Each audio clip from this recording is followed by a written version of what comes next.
Welcome to my YouTube channel. आज मैं आपको क्लास 12 धनक माविन दरसी किताब का सबक नंबर 5 पढ़ाऊंगी। धनक क्लास 12 की दूसरी उर्दू की बुक का नाम है। बच्चों, इस वीडियो में मैं आपका थोड़ा भी टाइम वेस्ट नहीं करूंगी, सिर्फ सिलेबस और कोर्स के मुताबिक एग्जाम में आने वाले टॉपिक को पढ़ाऊंगी, पर वीडियो को स्किप मत करना। सबक का नाम है सफ शिकन बटेर और इसके मुसन्निफ हैं पंडित रतननाथ सरशार। ये चैप्टर पंडित रतननाथ सरशार के ज़रिए लिखा गया एक नावल है। तो बच्चों, यहाँ पर आपका नावल की डेफिनेशन जानना निहायत ज़रूरी है, क्योंकि एग्ज़ाम में आपसे नावल का तारुफ पूछा जा सकता है और कहा जाएगा कि उर्दू में नावल लिखने की शुरुआत, नावल निगारी की शुरुआत कब से हुई। उर्दू के मशहूर नावल निगारों के नाम बताओ और साथ ही उनके मशहूर नावल निगारों के द्वारा लिखे गए मशहूर नावलों के नाम बताओ। तो इसके लिए मैंने इससे पहले वाली वीडियो यानी कि चैप्टर नंबर 4 में नावल की डेफिनेशन को अच्छे से समझाया हुआ है। आप याद से वहाँ से जाकर नावल की डेफिनेशन लर्न कर लेंगे। तो बच्चों, ये चैप्टर एक बटेर के बारे में है जिसका नाम सफ शिकन था। नवाब साहब एक बहुत अमीर इंसान थे, तो उन्होंने बहुत सारे बटेर पाले हुए थे। मैं यहाँ पर आपको सरसरी तौर पर बता रही हूँ सबक के बारे में कि सबक में क्या बताया गया है, ताकि आपको इस सबक का खुलासा अच्छे से समझ में आ जाए। तो नवाब साहब एक बहुत अमीर इंसान थे और उन्होंने बहुत सारे बटेर पाले हुए थे, जिनमें से उनके एक पसंदीदा बटेर का नाम सफ शिकन था। आज़ाद जो है नवाब साहब के मसाहिबों में से साथ बैठने वाले साथियों में से एक था। तो सभी लोग नवाब साहब को अपनी ओर इम्प्रेस करना चाहते थे। तो आज़ाद ने एक दिन क्या किया कि नवाब साहब के सभी बटेर उड़ा दिए और उनके पसंदीदा बटेर सफ शिकन को छिपाकर अपने पास रख लिया। जब नवाब साहब को पता चला कि उनका सफ शिकन उड़ गया है, तो उन्होंने अपने बटेर को ढूंढ कर लाने वाले के लिए इनाम की घोषणा की। तो सभी लोगों ने तरीके तरीके की बातें बताई कि सफ शिकन ऐसे मिल सकता है, वैसे मिल सकता है, पर आज़ाद जो कि नवाब साहब की मजलिस में बैठने वाला उनका एक साथी ही था, जो कि उनको इम्प्रेस करना चाहता था, उसने ही सफ शिकन को छिपाया हुआ था। तो उसने नवाब साहब से कहा कि मैं 3 दिन में आपको बटेर ढूंढ कर ला कर दे दूँगा। पर किसी ने भी इस बात पर यकीन नहीं किया कि ऐसा कैसे पॉसिबल है। पर आज़ाद तो खूब जानता था कि सफ शिकन उसके पास ही है। तो उसने 3 दिन बाद नवाब साहब को बटेर ला कर दे दिया और नवाब साहब आज़ाद से बहुत ज़्यादा इम्प्रेस हो गए और उसके लिए पूरे ही जहान के अंदर, मतलब अपने जिस जगह पर वो रहते थे, ढोल तबाशे गाजे बाजे के साथ आज़ाद का उन्होंने स्वागत किया। तो आपको समझ में आ गया कि इस कहानी में क्या क्या बातें बयान की गई हैं इस नावल के अंदर। तो सबसे पहले मैं आपको इस सबक के मुसन्निफ़ का इंट्रो पढ़ाऊँगी, क्योंकि एग्ज़ाम में किसी भी सबक के मुसन्निफ़ का इंट्रो आपसे पूछा जा सकता है। कि इस सबक का खुलासा बहुत अच्छी तरह से समझाऊँगी, ताकि एग्ज़ाम में आप हर क्वेश्चन का आंसर आसानी से दे सको। पंडित रतननाथ सरशार, इनकी पैदाइश 1846 ईस्वी में हुई। इनका विसाल यानी कि इंतकाल 1902 ईस्वी में हुआ। सरशार लखनऊ के एक मोअज़्ज़िज़, एक बड़े कश्मीरी ख़ानदान से ताल्लुक़ रखते हैं। मुंशी नवल किशोर ने इनसे फसाने आज़ाद नाम का एक नावल नाम किस्सा अपने अखबार के लिए किस्तों में लिखवा दिया। मुंशी नवल किशोर ने पंडित रतननाथ सरशार से एक नावल लिखवाया अफ़साना-ए आज़ाद, जिसे किस्तों के अंदर उन्होंने अपने अखबार में छपवा दिया। तो इस नावल ने थोड़े ही दिनों में सरशार की धूम मचा दी। सरशार इस नावल के ज़रिए बहुत मशहूर हो गए। कहने को ये लखनऊ के एक नौजवान मियाँ आज़ाद की दास्तान है, लेकिन किताब का बड़ा हिस्सा दूसरे बहुत से छोटे छोटे वाक़यात और किस्से दर किस्से की तरह मनाज़िर पर मुश्तमिल है। मनाज़िर कहते हैं मंज़र की जमा को। जैसे कि अभी मैंने आपको सरसरी तौर पर आप चैप्टर के बारे में बताया था, मियाँ आज़ाद के बारे में, कि मियाँ आज़ाद ने किस तरह से सफ शिकन को छुपा लिया था, लेकिन मुश्तमिल है किरदारों, वाक़यात और जगहों की इस भीड़ में हंसी मजाक भी है। इस ज़माने की तहज़ीब यानी कि कल्चर की तंज़िया या हमदर्दाना तस्वीर भी पेश की गई है इस नावल के अंदर। सरशार ने अंग्रेज़ी और हिंदी मिजाज व तहज़ीब का एक दूसरे पर असर और रद्द अमल भी है इस नावल के अंदर। अंग्रेज़ी और हिंदुस्तानी मिजाज व तहज़ीब का एक दूसरे पर असर और रद्द अमल भी है। सरशार को हर तरह की ज़बान के इस्तेमाल पर कुदरत हासिल थी, यानी कि हर लैंग्वेज को आसानी से लिख पाते थे। वे मौका व महल के लिहाज से सलीस व सादा फ़ारसी आमेज़ा इबारत बेतकल्लुफ़ तरीके से लिख दिया करते थे। तो यहाँ से मैंने आपको मुसन्निफ़ का इंट्रो पढ़कर सुना दिया है। सबक का नाम है सफ शिकन बटेर। खुलासा: जैसे ही मियाँ आज़ाद नवाब साहब की देवड़ी यानी कि यार्ड में तशरीफ़ लाए, آزاد کون ہے؟ نواب صاحب کے ساتھی ہیں جو مجلس میں ان کے ساتھ بیٹھا کرتے تھے، اور آزاد نواب صاحب کو امپریس کرنا چاہتا تھا۔ تو جیسے ہی میاں آزاد نواب صاحب کے یارڈ آنگن میں تشریف لائے، ایک چوبدار یعنی کہ ایک خادم برہنہ یعنی کہ ننگے سر، بے چین و پریشان دوڑتا ہوا آیا۔ کہنے لگا، خادم یعنی کہ چوبدار غضب ہو گیا۔ نواب صاحب سے کہنے لگا۔ نواب صاحب نے پوچھا کہ کیا ہوا، خیریت تو ہے؟ چوبدار یعنی کہ خادم کی نوکر کی بات سن کر سب حیران و پریشان ہو گئے کہ خدا خیر کرے کہ نواب صاحب کا تو کلیجہ ہی ہل گیا۔ چوبدار سے بولے کہ کچھ منہ سے بولو گے بھی یا نہیں؟ کیا آفت آ گئی؟ چوبدار نے جان بخشنے کی اجازت چاہتے ہوئے بتایا کہ بٹیر سب اڑ گئے۔ یہ سن کر نواب صاحب افسوس سے ہاتھ ملتے ہوئے بولے، جو میرے سب شکن کو ڈھونڈ کر لائے گا، یعنی کہ سب شکن نواب صاحب کے پسندیدہ بٹیر کا نام تھا، اسے انعام دیا جائے گا۔ اسی وقت سانڈنی سواروں کو یعنی کہ سانڈنی پر بیٹھ کر جو سوار بیٹھے ہوتے ہیں، سواروں کو حکم دو کہ دورہ کریں کہ سب شکن کو سمجھا بجھا کر واپس لے آئیں۔ سب نے اپنی اپنی بولیاں بولنی شروع کر دی سب شکن کے بارے میں، کیونکہ سبھی مصاحب نواب صاحب کو امپریس کرنا چاہتے تھے۔ رفقا نے کہا کہ بٹیر عربی سمجھ لیتا ہے۔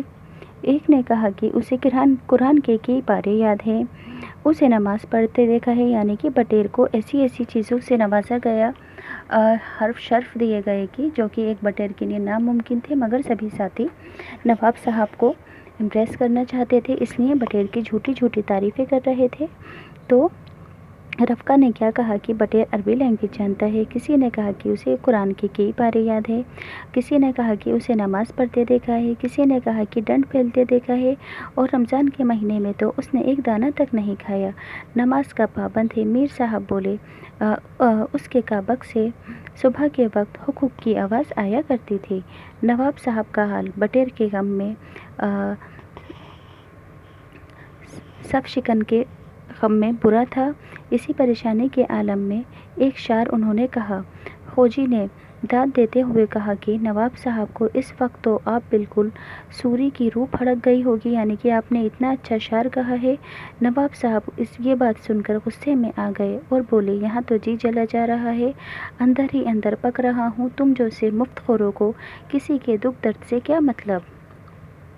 مصاحب یعنی کہ ہم صحبت ساتھ بیٹھنے والے شجاعت علی نے کہا کہ ابھی سانڈنی تیار کر کے پنچ کوسی جگہ کا نام ہے، چکر لگا کر سب شکن کو ڈھونڈ کر لایا جائے۔ شجاعت علی نے کہا کہ کوئی مولوی ساتھ بھیج دے تو بہتر ہوگا، سانڈنی کے سوار کے ساتھ بھیج دے تو۔ مصاحبوں نے ایک مولانا کو تجویز کیا، یعنی کہ ڈھونڈا۔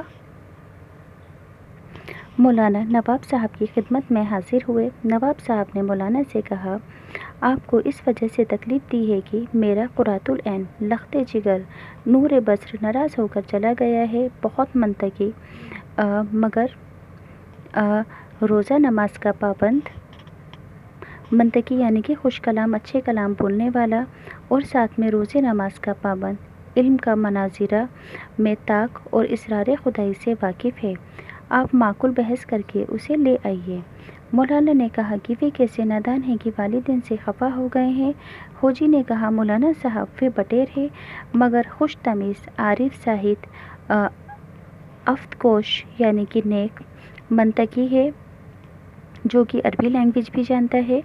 میر صاحب نے کہا، مولانا حقیقت حال یہ ہے کہ سرکار کا بٹیر سب شکن کل کابک سے اڑ گیا، اب تجویز یہ ہوئی ہے کہ اب یہ مشورہ کیا گیا ہے کہ ایک سانڈنی سوار جا کر اسے سمجھا بجھا کر واپس لے آئے۔ شتربان یعنی کہ اونٹ چرانے والا کتنا ہی صحبت یافتہ کیوں نہ ہو، رہے گا تو شتربان ہی، اس لیے آپ کو بلایا گیا ہے کہ سانڈنی پر سوار ہو کر اسے ڈھونڈ لانے کی کوشش کیجیے۔ یہ سن کر مولانا نے کہا، آپ سب ہوش میں تو ہیں، خود مسخرہ بنتے ہو یا مجھے مسخرہ بتاتے ہو؟ اچھے گادیوں سے واسطہ پڑا ہے۔ یہ کہہ کر مولانا صاحب واپس چلے گئے غصے میں۔ نواب صاحب نے کہا کہ کوڑ مغز اٹھا لائے۔ نواب صاحب نے مولانا کو کیا کہا کہ کوڑ مغز ہیں، ان میں دماغ نہیں ہے، اس لیے میرے بٹیر کے بارے میں ایسی باتیں بول رہے ہیں کہ یہ کبھی واپس نہیں آئے گا۔ آزاد جو کہ نواب صاحب کا ایک مصاحب تھا، مجلس میں ساتھ بیٹھنے والا ساتھی تھا جو کہ نواب صاحب کو امپریس کرنا چاہتا تھا۔ تو آزاد نے کہا کہ لو اب میں نے بیڑا اٹھا لیا ہے کہ سب شکن کو لا کر ہی دم لوں گا، بس ایک تیز رفتار سانڈنی، 2 دن کی خوراک اور ایک اپنے دستے مبارک سے لکھا ہوا خط دے دیجئے، تیسرے دن صف دیوڑی پر موجود نہ ہو تو مجھے منوا دیجئے۔ میاں آزاد گھر گئے اور مصاحبوں میں کھچڑی پکنے لگی۔ اگر آزاد کہیں سے سب شکن کو لے آیا تو ہر طرف آزاد ہی آزاد نظر آئیں گے۔ باقی کے سارے جتنے بھی دوست تھے، مجلس میں بیٹھنے والے لوگ تھے، وہ آزاد کی اس بات سے ڈر گئے کہ اگر کہیں آزاد نے سچ میں سب شکن کو ڈھونڈ نکالا تو ہر جگہ صرف آزاد ہی آزاد کا بول بالا ہوگا، سب اپنے اپنے گھروں پر جا کر اس بات کی چرچا کرنے لگی اور ہم کو پھر کوئی نہیں پوچھے گا۔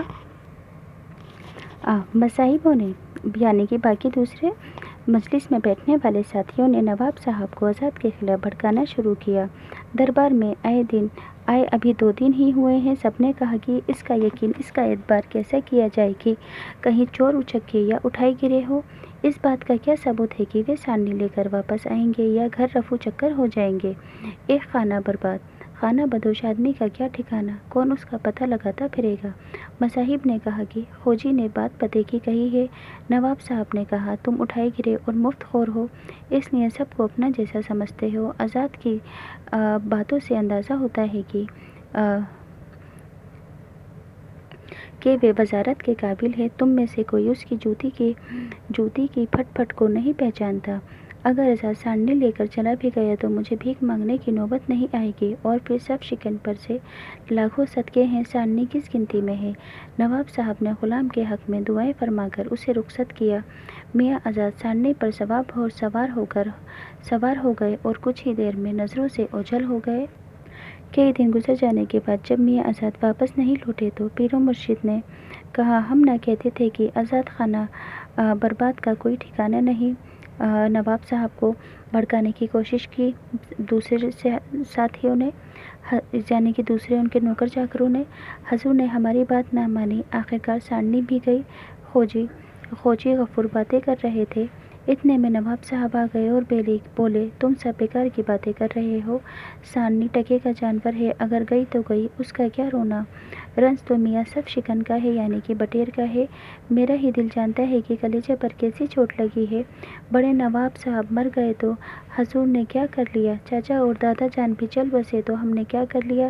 نواب صاحب نے کہا باپ دادا سب تو مرتے آئے ہیں، لیکن سب شکن جیسے وفادار جانور کا اس طرح چلے جانا، یہ سوچ کر بے اختیار میرا دل امڑا چلا آتا ہے۔ خوجی نے کہا میرا دل کہتا ہے کہ وہ جلد سے جلد آ جائیں گے۔ یہ سن کر نواب صاحب خوش ہو جاتے ہیں، کہتے ہیں میاں خوجی تمہارے منہ میں گھی شکر۔ مستیاں نے کہا حضور مٹھائی کا اقرار کر لیں۔ خوجی بولے ارے مٹھائی کیسی، سب شکن کا آنا کوئی ایسی ویسی بات نہیں ہے، بہت زوردار جشن منایا جائے گا۔ نواب صاحب نے کہا انشاءاللہ، پھر میں اپنے دل کا ارمان نکالوں گا، خوب دھما چوکڑی مچے گی۔ اتنی دیر میں چابک سوار آزاد کا خط لے کر نواب صاحب کی خدمت میں حاضر ہوا اور اپنی کارگزاری جتانے لگا۔ خوجی نے کہا میاں آزاد کا پتہ بتاؤ۔ چابک سوار نے کہا کہ آزاد اپنی سانڈنی پر سوار سب شکن کو کابک میں بٹھائے آ رہے ہیں۔ خوجی نے کہا اجی کسی اٹیر بٹیر کو کہیں سے خرید لیا ہوگا، سب شکن کہاں سے آ گئے؟ آزاد کے آتے ہی سب نے آزاد کا خیر مقدم کیا، سواگت کیا۔ خوجی بالغیر ہو کیونکہ آپ جانتے ہیں کہ آزاد نے ہی سب شکن کو چھپایا تھا، تو یقیناً وہ وہی سب شکن کو واپس لے کر آ رہا تھا، مگر سب سوچ رہے تھے کہ وہ کسی غیر بٹور کو اٹھا کر واپس لے کر آ گیا ہے، پر وہ سچ میں سب شکن ہی تھا۔ خوجی بالخیر ہوئے تو میر صاحب گلے ملے، خدمتگار غفور نے سلام کیا اور رفقا و مصاحبین نے مصافحہ کیا آزاد سے۔ آزاد اچھی طرح سمجھ گئے کہ نواب صاحب کے یہاں ہماری خوب توتی بولے گی، یعنی کہ خوب نام ہوگا، اس لیے یہ سب ہمارے حصے دار بن رہے ہیں۔ جلوس آراستہ ہوا، میاں آزاد ایک ہاتھی پر سب شکن علی شاہ کی کابک آگے رکھ کر شہر میں داخل ہوئے۔ چاروں طرف تماشائیوں کا ہجوم تھا، انگریزی باجے اور ڈھول تاشوں نے کانوں کو سرور اور نازنینیاں پریوش کے رخ انوار نے آنکھوں کو نور بخشا، یعنی کہ سبھی بہت خوش اور مسرت میں تھے کہ نواب صاحب کا सिर्फ शिकन वापस आ गया है। तो यहाँ से इस चैप्टर का खुलासा मैंने आपको अच्छे से पढ़कर बता दिया है। बच्चों, टेक्स्ट बुक से रिलेटेड क्वेश्चन आंसर है। सवाल नंबर 1, नवाब साहब के रफ़ीकों ने यानी कि साथ बैठने वाले, अच्छा चाहने वाले साथियों ने सब शिकन की तारीफ़ में उसकी क्या क्या खसूसियातें बताई हैं। कोई 5 खसूसियातें लिखिए। नवाब साहब के रफ़ीकों ने सब शिकन की तारीफ़ करते हुए कहा कि हक है ए हजूर, वे तो अरबी समझ लेता है। दूसरे ने कहा खुदावंद, उसे कुरान के कई पारे याद हैं।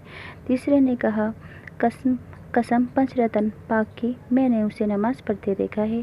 चौथे ने कहा एक दिन हंस रहा था। पांचवें बोले अजी हमने उसे डंड पहनते देखा है।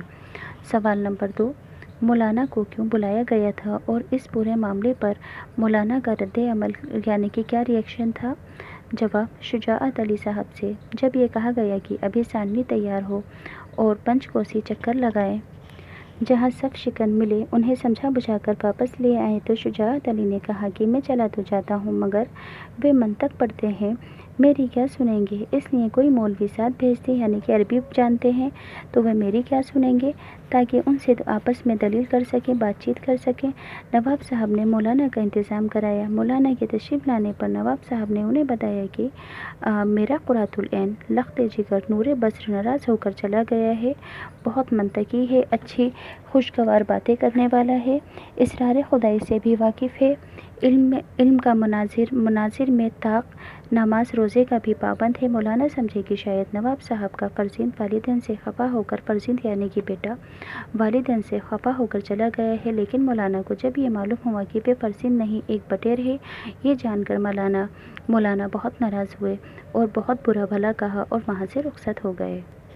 सवाल नंबर 3, सब शिकन को वापस लाने की जिम्मेदारी किसने ली और इस काम के लिए क्या क्या चीज़ें तलब की गईं। जवाब, सब शिकन को लाने की जिम्मेदारी नवाब साहब के ग़ुलाम आज़ाद ने ली। आज़ाद ने इस काम के लिए एक सांडनी दरकार की और 2 दिन की खुराक नवाब साहब के दस्ते मुबारक से लिखा हुआ एक ख़त तलब किया। सवाल नंबर 4, मसाहिबों ने नवाब साहब को आज़ाद के ख़िलाफ़ भड़काने के लिए उसकी बुराई में क्या क्या कहा। मसाहिबों ने नवाब साहब को आज़ाद के ख़िलाफ़ भड़काने के लिए उसकी बुराई में कहा, हुज़ूर मियाँ आज़ाद अभी 2 दिन से इस दरबार में आए हैं, इनका क्या एतबार, खुदा जाने उचक्के हैं, उठाई गिरे हैं, चोर हैं, गिरोहगट हैं या कोई क्या जाने, और सांडने ही लेकर रफू चक्कर हो गए तो फिर कोई कहाँ से उनका पता लगाता फिरेगा।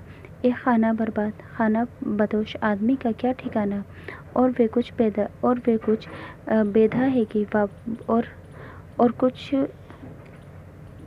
कि वापस आएगा।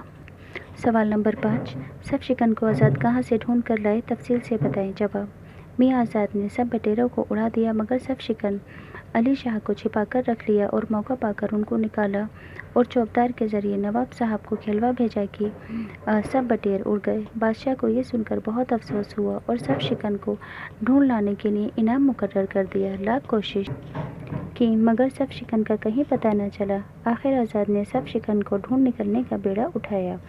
वे सांडनी सवार पर होकर सब शिकन की तलाश में निकल पड़े। कई दिन बाद आज़ाद सब शिकन को अपने सांडनी पर बिठा कर लाए तो हर तरफ तमाशाइयों का हजूम था। नवाब साहब अपने सब शिकन को पाकर बहुत खुश हुए और मियाँ आज़ाद इनाम के हकदार होकर अपने मकसद में कामयाब हुए। तो यहाँ से ये चैप्टर कंप्लीट होता है। अगर आपको ये वीडियो आपके लिए यूज़फुल लगती है तो प्लीज़ चैनल सब्सक्राइब करना, वीडियो को लाइक करना और अपने दोस्तों के साथ भी शेयर करना।